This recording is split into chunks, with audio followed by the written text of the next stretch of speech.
जय हिंद दोस्तों, बड़े सवाल। क्या आपको नौकरी मिल रही है? यदि आप भूतपूर्व सैनिक हैं तो डीजीआर के तहत आपको नौकरी कितनी मिल रही है आपको पता है?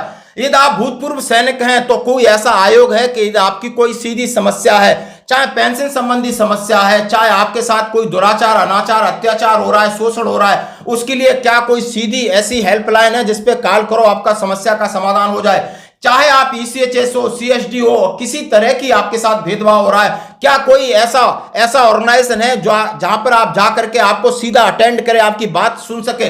नहीं हो सकता। यदि आपकी पे की भी समस्या है, यदि आप रिकॉर्ड जाते हो तो आप सेंटर कमांडर से नहीं मिल पाओगे, आपको वाईसी रिकॉर्ड नहीं मिलेगा, आपके पीओआर की समस्या है, आपकी पीसीडी की समस्या है। लेकिन दोस्तों, एक बात जरूर है कि इस बार जो चुनाव है उसमें सीधी बात सैनिकों की हो रही है, क्योंकि सैनिकों के ऊपर ही सारा चुनाव। अग्निवीरों की चिंता करना यह हम लोगों की जिम्मेदारी हमारी सरकार की है। कहता हूं किसी के भविष्य के साथ कोई खिलवाड़ नहीं होने पाएगा। उसके लिए रिजर्वेशन की व्यवस्था की है। उसके हाथ में 15-16 लाख रुपए भी होंगे। यही कांग्रेस है और आज वो तरह तरह के आश्वासन दे रहे हैं। 24/7 फॉर 2047। क्या किया? अग्निवीर जैसी स्कीम लाई, ये उनकी आशाएं टूट गई।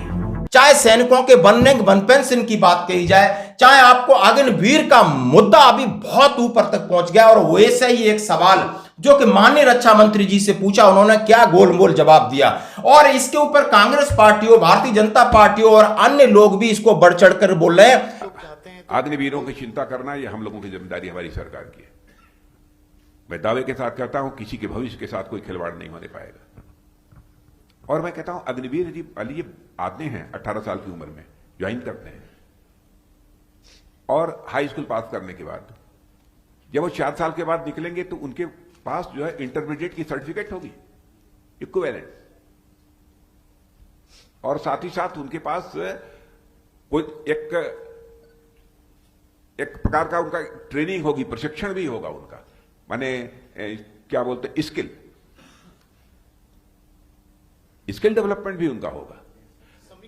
और बहुत पैरामिलिट्री फोर्सेस तो हैं ही, पैरामिलिट्री फोर्सेस के अतिरिक्त भी हम लोग कई ऐसे विभाग हैं सारे देश भर में कि यदि हमारा वह नौजवान जाना चाहता है उसमें, उसके लिए रिजर्वेशन की व्यवस्था की है। इतना ही नहीं, 4 साल के बाद जब वो निकलेगा तो उसके हाथ में 15-16 लाख रुपए भी होंगे, जो यदि कोई दूसरा व्यवसाय भी करना चाहता तो कर सकता है। यह देश के नौजवानों को गुमराह किया जा रहा है कि आखिर अग्निवीर से देश को क्या फायदा होगा। उन्होंने बोला, क्या सैनिकों के नाम पर आप इतनी बातें कर रहे हो? कहा आपने सैनिकों को सब कुछ दिया, क्या वन पेंशन दे पा रहे हो? क्या उन्हें इक्वल एमएसपी दे पा रहे हो? क्या उन्हें एनएफयू दे पा रहे हो? नहीं दे पा रहे तो इसके ऊपर बोलिए, कम से कम बोलिए। सिर्फ इतना मत बोलिए कि हमने 1 लाख करोड़ दे दिया है। और आपने गारंटी ली है और आपने हामी भरी है कि 24/7 फॉर 2047 एक नया नारा है। 24/7 फॉर 2047।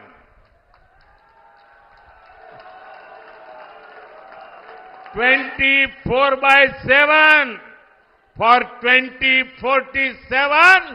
ये मोदी हर पल आपके नाम, हर पल देश के नाम। और इसलिए मोदी कहता है, आपका सपना मोदी का संकल्प है। जरा आपको सुनना होगा कि मैं 24 घंटे 7 दिन और 2047 तक मैं सरकार भी चलाऊंगा, और मैं अपना जो संकल्प है मेरा गरीबों के लिए, मेरा संकल्प है इस देश के लिए, मैं पूरा करूंगा। माननीय प्रधानमंत्री का भाषण, और इसके साथ आपको प्रियंका गांधी का भाषण। उन्होंने कहा है कि अग्निवीर लगा करके आपने सब कुछ खत्म कर। आज बेरोजगारी बहुत ज्यादा है और इन्होंने क्या किया?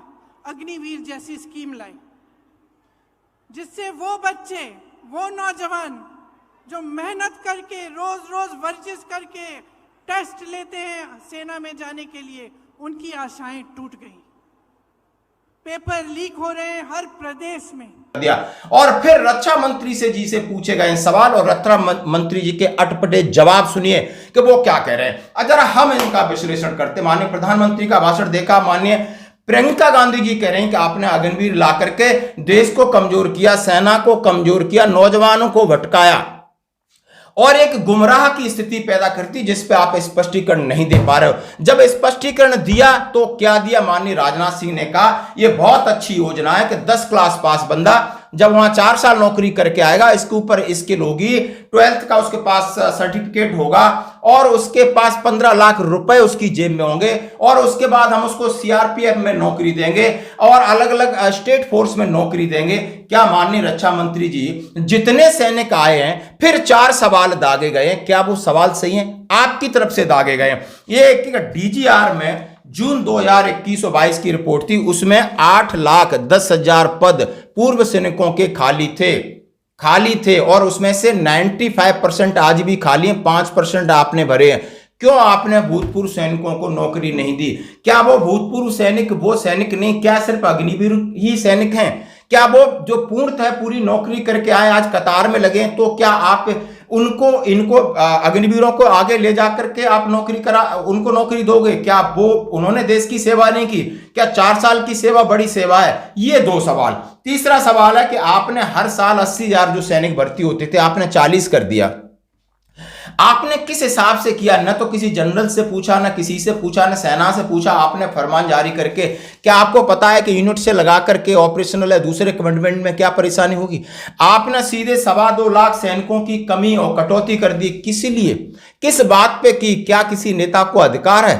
क्या किसी को नेता का अधिकार है कि आप सीधे हस्तक्षेप करो? जब आप इनको जो सैनिक हैं पूरे, आप उनको नौकरी नहीं दे पा रहे हो, सेना के अंदर आप कटौती कर रहे हो, तो आप कौन से रोजगार दोगे? क्या आप कर रहे हो? ये सारे सवालों के जवाब आपने कहा अब जुमलाबाजी नहीं चलेगी, आप सीधा सीधा इन सब चीजों के सवालों के जवाब दीजिए। तो आप सवाल भी देखिए, अब माननीय रक्षा मंत्री का जवाब भी देखिए। जैसा कि कांग्रेस पार्टी इक्वल एमएसपी को लेकर हो, वन रैंक वन पेंशन की विसंगतियों को लेकर हो, या 2014 दिसंबर में जो उन्होंने यूपीए ने जो draft one rank one pension का बनाया, ये भी जागी है, ये भी कम नहीं है, लेकिन ये जागी है, जरा देर से जागी। इसको पता चला है कि यानी देश के अंदर देशभक्ति और सेना को इग्नोर करने से क्या बड़ा नुकसान होता है। भले आज रक्षा मंत्री जी कहते हैं कि सेना के अंदर उन्होंने बहुत सारे बदलाव किए हैं, चाहे आपको खाने पीने पहनने का, इसका भी सवाल का जवाब दिया है। आपको समझना होगा कि यानी पूरी जो राजनीतिक पार्टियों का ये क्या मतलब है कि देशभक्ति, सेना और इसके ऊपर राजनीति की जाए। क्या ये राजनीति है या सच्चाई है? जरूर कमेंट्स करें। धन्यवाद। यही कांग्रेस है कि हमारे सुरक्षा के जवानों के लिए जो बुलेट प्रूफ जैकेट्स, हेलमेट्स, अन्य भी जो आवश्यक सामग्रियां चाहिए थी, उनको मुहैया नहीं करा पाई और आज वो तरह तरह के आश्वासन दे रहे हैं। इनके समय में डिफेंस डील जो होती थी, रक्षा सौदे जो होते थे, उसमें भी बड़े घोटाले हुए हैं। सारा देश इससे अच्छी तरह अवगत है और आज एक भी चार्ज हमारी गवर्नमेंट के ऊपर या रक्षा सौदों को लेकर नहीं लग पाया है। यह भी हमारा एक बहुत मेजर अचीवमेंट है। प्रधानमंत्री जी ने आह्वान किया था इस देश का कि अब रक्षा, भारत को तो आत्मनिर्भर बनाना ही है, रक्षा